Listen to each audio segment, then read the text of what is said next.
Chester, Nez and the Unbreakable Code, a Navajo Code Talker story.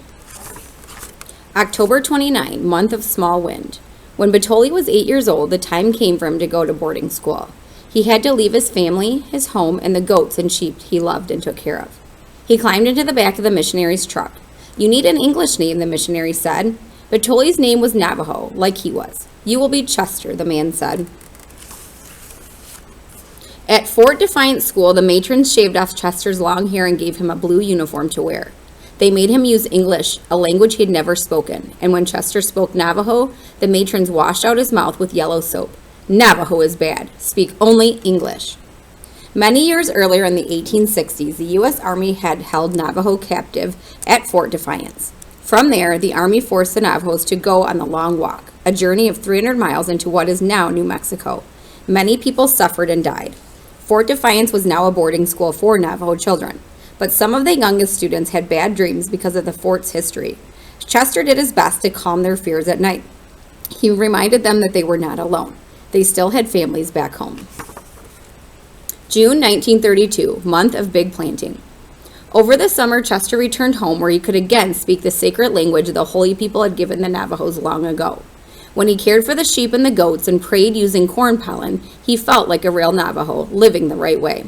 His heart was strong again. Being home took away the loneliness Chester felt at school.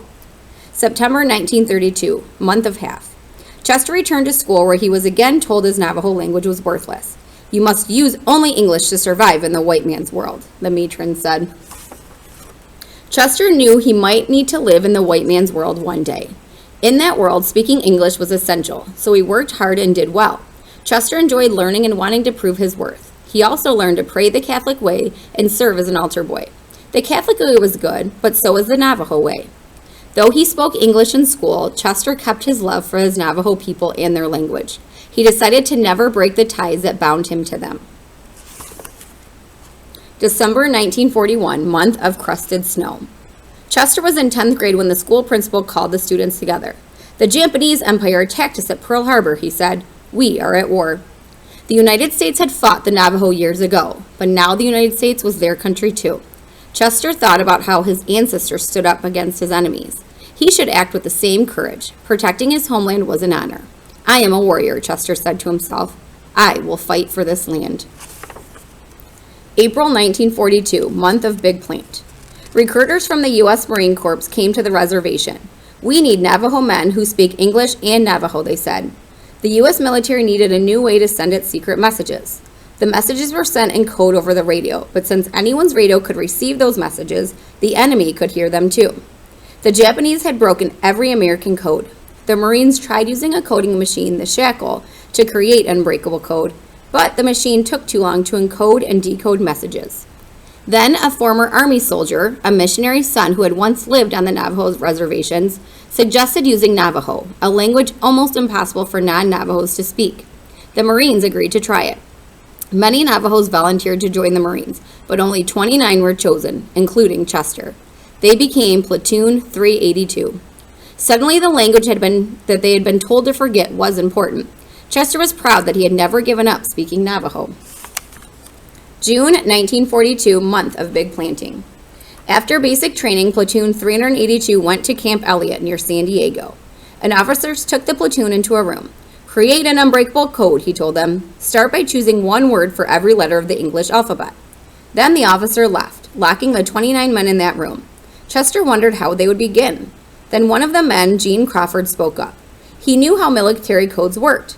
"Make every word clear and different from every other," he said to the others. They used English words for each letter of the alphabet. A was ant, B was bear, C was cat. Then they chose a Navajo word for each of those English words. Ant was walishi, bear was shush, cat was mosi.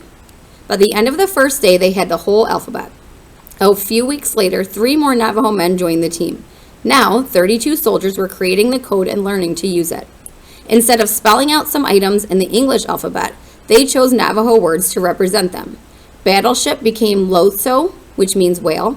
Bombs were Ayishi, or eggs.